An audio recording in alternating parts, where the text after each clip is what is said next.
Welcome home. You're home quite early today.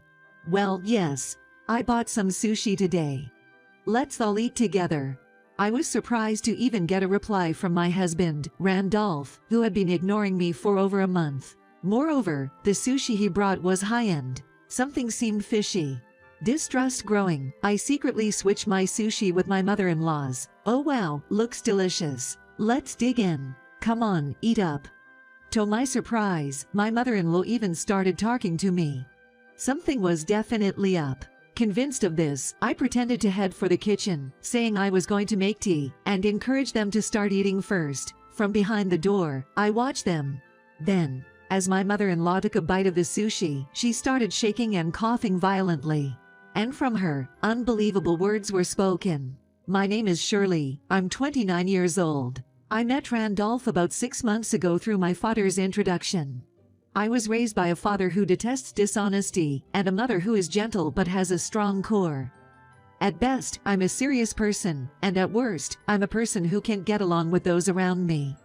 I have a few friends. Even as an adult, I had zero romantic experiences. My father, who was worried about me, introduced me to Randolph, who is an employee of the company where my father is the general manager. My father seemed to have high hopes for Randolph, often looking out for him.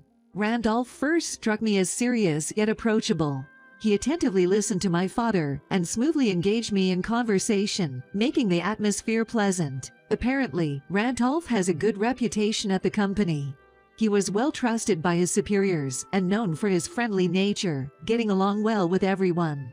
When my dad mentioned having a daughter at a company party, Randolph expressed interest in meeting me, which delighted my dad. He seemed a little buoyant that spring would finally arrive for his daughter, who is now in her late 20s. It was the first time I saw my typically serious and strict father so light-hearted. He must have been really concerned about my future. I wanted to live up to his expectations, and I had never met a man who adjusted his pace so well to mine. As we talked, I found myself drawn to Randolph and started dating him after a few dinners. During our relationship, I visited Randolph's home and met his mother multiple times. She was as warm as Randolph, making me feel at ease despite my nerves. I even thought it would be nice to marry into this family. Just as I was thinking this, Randolph proposed to me and we got married. I was overflowing with happiness. But 6 months into the marriage, I can't help but regret this marriage. As soon as we decided to marry, the topic of living with Randolph's mother came up. Mother-in-law, who had lost her husband, apparently complained to Randolph that she was lonely to be alone. At the time, I saw her as a good person and readily agreed to move in. But that was the beginning of everything. Shortly after the marriage, my mother-in-law's attitude changed drastically. It was as if her previous kindness was a lie, and she started treating me as an enemy. Shirley, why do you do nothing but extra things? When you think it's late for dinner, with so many side dishes, there is no way we can eat this amount of food. Think a little. But you said yesterday to make more dishes. I tried hard because you told me to, Mill. What? Are you saying it's my fault? No, I didn't mean that. Anyway, dinner is at 6 o'clock. From now on, you must strictly obey the time. I can't believe you can't even prepare a good dinner. I never thought someone like that would come to be my daughter-in-law. This kind of thing happens almost daily. No matter how much I try to meet my Mill's demands, she always finds something else to complain about. It was the same this time. I hurried home from work and finished preparing dinner by 6 p.m., but Mill didn't show up until nearly 7 p.m. She complained about the food being cold and scolded me for not being thoughtful enough. Randolph often comes home late due to overtime or social gatherings. This led to many attacks from my mother-in-law, especially on weekday evenings. In Randolph's presence, she becomes somewhat subdued. However, this doesn't stop her from scolding me, and sometimes Randolph would defend me. But that was only in the beginning. Gradually, he seemed to find it bothersome and one day said to me, "Can't you just try to get along with Mom?" I was dumbfounded. What more does he want me to do? I managed to hold back my urge to scream. I do want to get along with Mill, but she keeps changing her demands. It's impossible to keep up. You have to be flexible there. You're a working professional. You should be able to do that. Randolph said coldly, brushing me off. The warm and serious Randolph I first met was nowhere to be found. This situation kept getting worse. Randolph started blatantly taking his mother's side. He would agree with her and laugh at me. My Mill, encouraged by her son's support, would throw triumphant smiles my way. In addition to my mother-in-law, even Randolph treated me like a housekeeper. On weekends, he pushed me to do the housework, and the two of them would go out together. Sometimes they would go out to eat together even while I prepared dinner, or Randolph would come home with takeout food for just the two of them. But the one reason I didn't leave my in-laws' house was simple. I didn't want to worry my parents. They were so happy when I started dating Randolph, and at our wedding, my father, of all people, cried. I didn't want to disappoint my parents, who thought so highly of my marriage to Randolph and had sent me off with their blessings. If something happened with Randolph, it would also reflect badly on my father. With that in mind, I had no choice but to resolve that I had no choice but to continue here even if my mother-in-law coerced me into marrying her son, and even if my husband wasn't on my side. My only solace was my cat, Jin. I had Jin before getting married and insisted on bringing him with me, even though Mill wasn't pleased. Now, I'm so glad I did. Jin has comforted me countless times since the marriage. Somehow, I was getting through each day. It suddenly started. Being ignored by my mother-in-law and husband. It happened without any warning, leaving me nothing but bewildered. No matter how much I called out to them, they ignored me.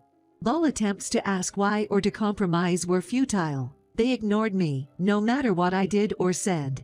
A month later, Randolph, who usually comes home no earlier than 7 p.m., returned around 6 p.m. that day. Expecting to be ignored again, I still tried to talk to him. Welcome home. You're quite early today. Yay. I brought home some sushi. Let's all eat together. I was surprised to get a response, just that was shocking. And the sushi Randolph had was high-end. Something felt off. Before feeling happy about being spoken to and that he brought sushi, I wondered, what's his intention? Moreover, Randolph placed my portion of the sushi on the table first. In the past few months, he never prioritized me over his mother. Definitely suspicious. Feeling distrust, I secretly switched my sushi with my mother-in-law's. Oh my, this looks delicious. Let's eat. Come on, Shirley, eat up. Even my mother-in-law spoke to me. There had to be something going on.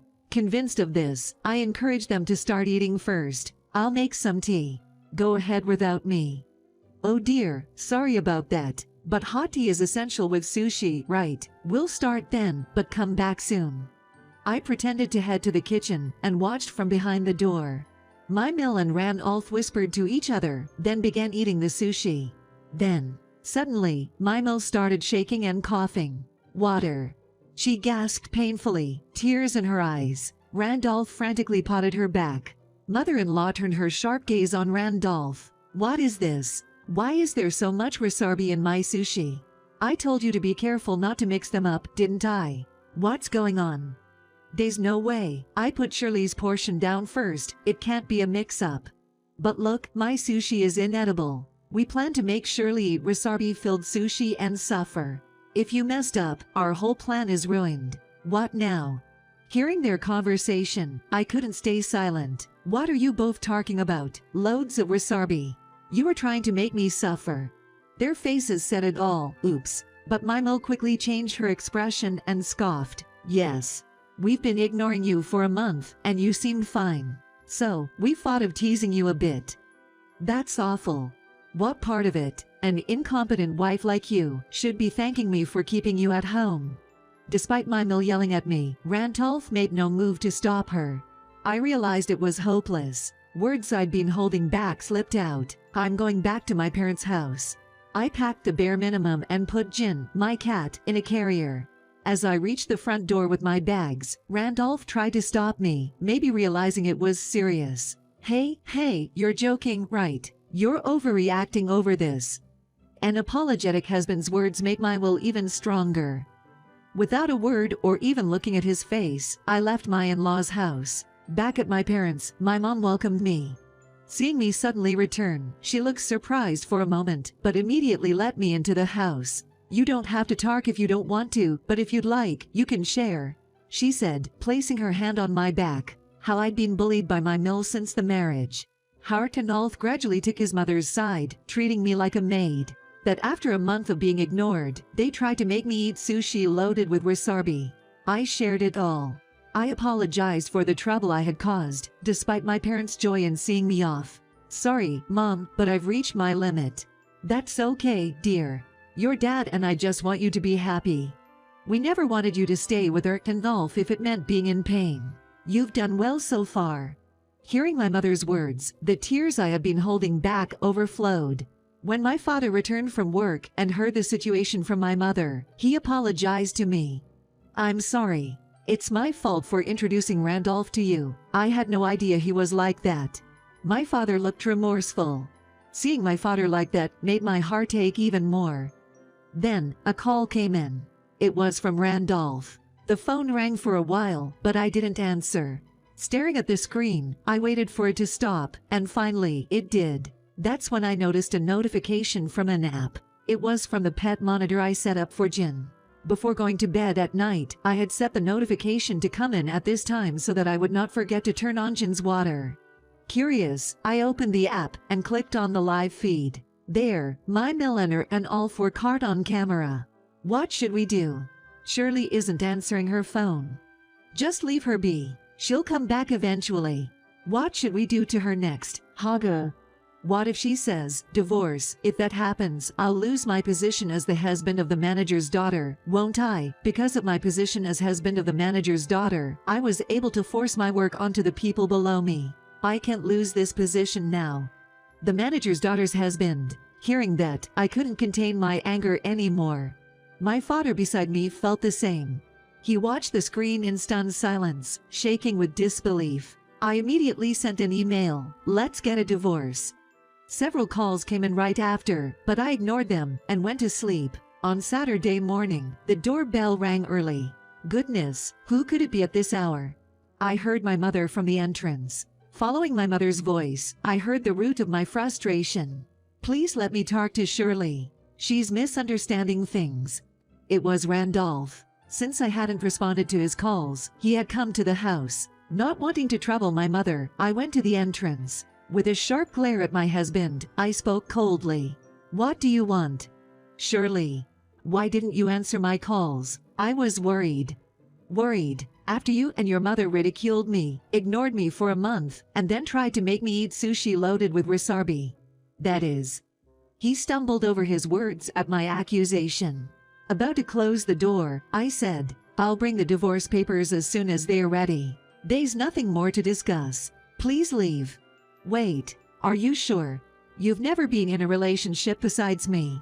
If we divorce, you'll never marry again. Are you okay with being alone forever? His words only fueled my anger. I played the recording from last night's monitor. Seeing the footage, Randolph was visibly shaken. I told him firmly, you don't want a divorce just to maintain your status, right? You don't even consider me your wife. I'd rather be alone than with someone who uses their power to oppress others and doesn't care about me. I showed a firm attitude. Seeing this, my mother nodded strongly in agreement. Then, my father's voice joined in from behind. That's right, Randolph. After seeing that video and asking around at work, it seems you've been using your position as my son-in-law to push work onto your subordinates and act like a king. I still have a lot to learn about judging character. Father-in-law, please wait. This is all a misunderstanding. It's my mother. Yes, she's the one behind all this. She's the one who told me to mistreat Shirley and to use my position to delegate work to others. So, you were indeed pushing work onto others. Gah. Instead of just blaming his mother, Randolph had inadvertently exposed his own misdeeds. I was beyond angry, just dumbfounded. Randolph looked at me pleadingly, but I dramatically turned away. Just at that moment, I hear another voice that irritates me. Randolph, I came to help you. It seemed my mill had come to support Randolph, but by that time, he had already betrayed her. To my mother-in-law, who had just appeared, it's all her doing. He pointed his finger at her, and my mother-in-law seemed to have no idea what was going on. What do you mean, Randolph? I came here to support you, and now you're making me the villain. The villain. It's all your fault, Mom. If you hadn't bullied Shirley, none of this would have happened. There would be no talk of divorce, and I wouldn't have to worry about losing my position. Don't blame me. It's probably your fault for trying to make me an outcast in the first place. The back and forth blame game between the two left my parents and me speechless. Their argument showed no signs of ending. Fed up, my father sighed and spoke up. You can talk about that one on your own when you get home. I'm sorry to learn that you are such a scumbag, Randolph. I was even considering promoting you, but I'm going to have to call a call off. What? Randolph looked desperately at my father, but his attitude remained unchanged. And there, our divorce was finalized. We printed the divorce papers at home and had him sign them right away. Randolph later resigned from his job after his misdeeds and our divorce became public knowledge, making his workplace uncomfortable. He is trying to find a new job, but he has not been hired by a company in the same industry because the rumor has already spread, and he is trying to switch to another industry, but he is having a hard time getting hired. As a result of this incident, Randolph fought with former mother-in-law and left his parents' home and began to live alone, but apparently he has no money and is living in poverty in a shabby apartment. He's getting by day to day with temporary jobs. His mother, having lost her doted son, lives alone in loneliness. Her neighbors know that she has been a bully to me, and she has been living a life of not speaking to anyone, with cold stares from them. Back at my parents' house, I live with them again.